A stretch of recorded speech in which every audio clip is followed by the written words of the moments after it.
Okay, so I have herpes, and I'm actually currently having an outbreak right now. You can't see. You can't see anything on my lip. You can't. Every now and then, I'm like, I feel it on my chin. I feel it, here. Like, I kind of go like this. But so I have HSV1. 80% of the population has it. I have it orally, anally, and vaginally. However, I don't get cold sores. Like, I never really get cold sores. But I did want to mention it only because me having herpes is like a big deal to my bullies. And like when I say bullies, I mean even like my family members. Like somehow everybody just knows that I have herpes. It's like this hidden, oh, everybody knows I have herpes. Like, oh, it's so gross because the sex worker has herpes. Shalom. Giving all praises to Yahweh, Bahashem, Yahweh Shai, Bahashem, Rachaha, Quadash. Double honors to the head apostle and elders of Great Millstone who rule well and teach well. Peace and blessing to you, sincere Akim, that are pushing this truth all over the four corners of the earth, week in and week out in our truth and sincerity. I'm going to start in the book of Sirach, the 26th chapter, and let's go down to the 8th verse. It says, A drunken woman and a gatter abroad causeth great anger, and she will not cover her own shame.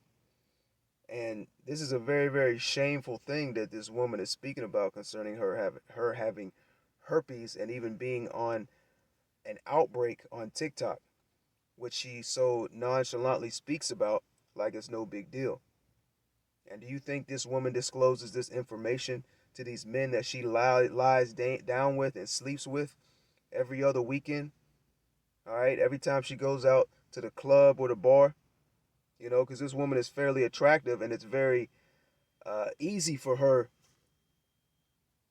to attract and get men to lie down with her. And the answer is no. A lot of these women that have been diagnosed with these sexually transmitted diseases, they do not disclose that information to the multiple men that they deal with.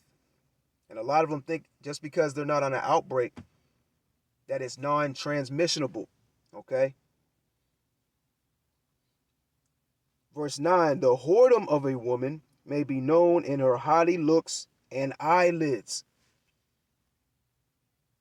If thy daughter be shameless, keep her in straitly, lest she abuse herself through overmuch liberty. And that's what you're seeing on an all-time high level. These women are abusing themselves with overmuch liberty. And that's what's being pushed in society, man, especially over here in Babylon the Great. This whole feminist movement, man, women's liberation. And year after year, women are getting, as a whole, progressively worse. And society supports these women acting the way they do, man. It says, if thy daughter be shameless, keep her in straitly, lest she abuse herself through over much liberty. Verse 11, watch over an impudent eye, and marvel not if she trespass against thee. She will open up her mouth as a thirsty traveler, when he hath found a fountain, and drink of every water near her. By her head she sit down, and open her quiver against every arrow. And that's why they have these different particular diseases, because they're opening their quiver at every arrow that comes by, man. Every opportunity they see.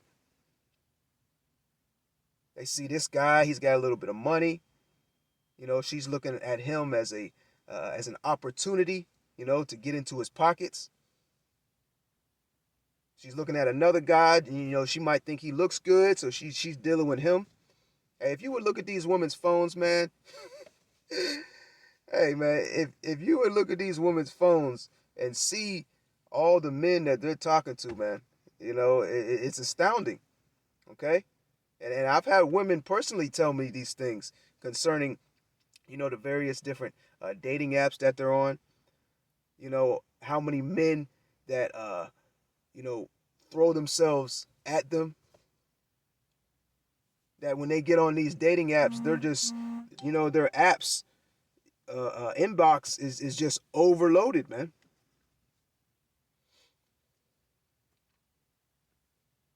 Let's read that again. This is Sirach chapter 26, verse 12. It says, she will open her mouth as a thirsty traveler when he hath found a fountain, and drink of every water near her. For by every hedge will she sit down, and open her quiver against every error. So you got to be very, very careful when you're dealing with these women, man. Okay?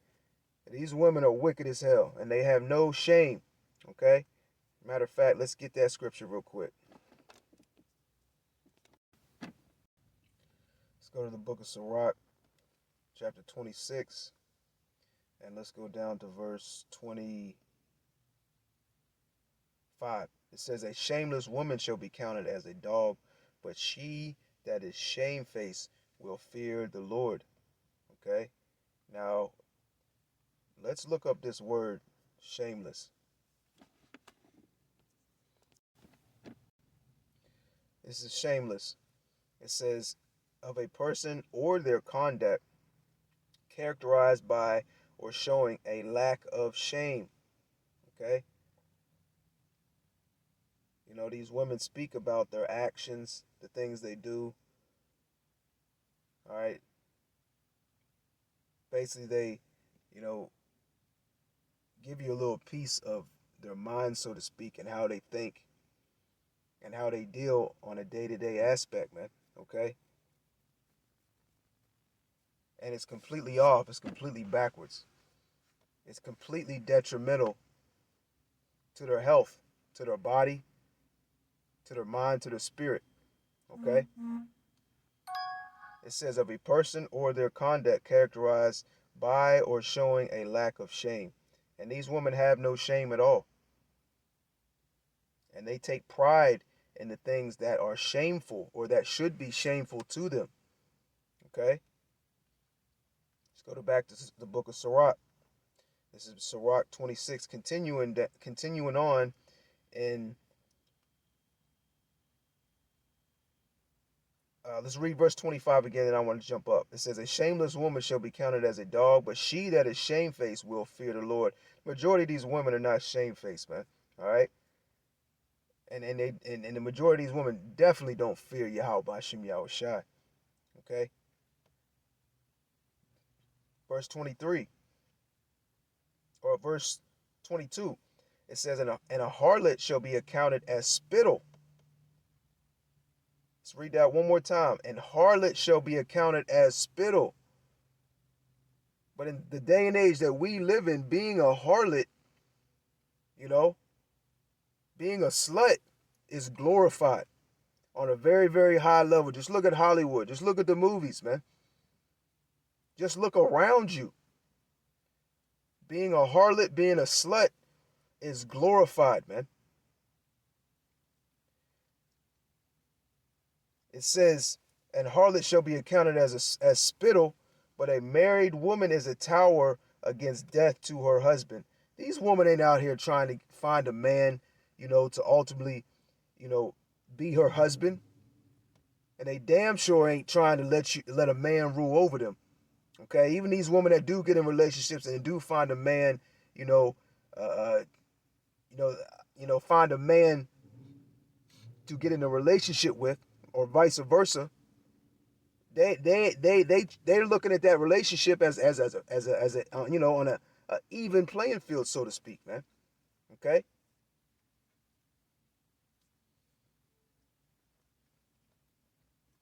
It says, a wicked woman is given as a portion to a wicked man, but a godly woman is given to him that feareth the Lord. Yeah, these wicked women, hey, the Lord pairs up these wicked women,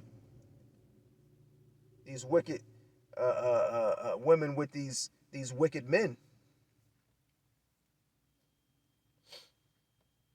Hey, hey, the Most High Yahweh is a perfect matchmaker, man. All right. You know, the Lord pairs these wicked, you know, Jake men up with these, you know, these wicked women, and you know, you have all types of things take place, which results in someone getting deleted, man. Someone being incarcerated, thrown in jail or prison. All right, someone deleting themselves. Well, that's all the work of Yahweh Bashim Yahweh Shai. It says,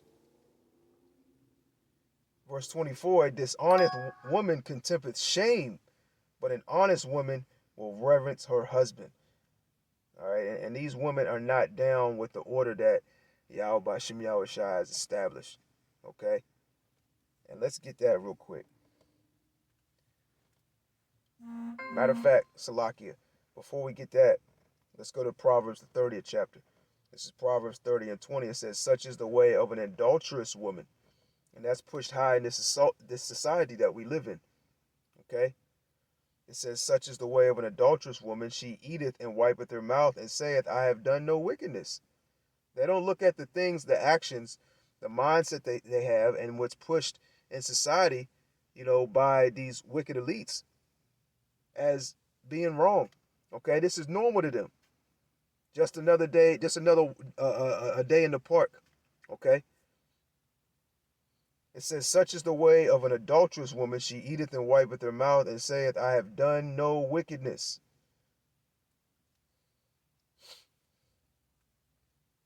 Now let's get, I forgot the scripture I was going to go to before I pulled that one out. That's all good. Let me pull out this last precept. This is Ephesians chapter 5 and verse 15. It says, see then that ye walk circumspectly, not as fools, but as wise.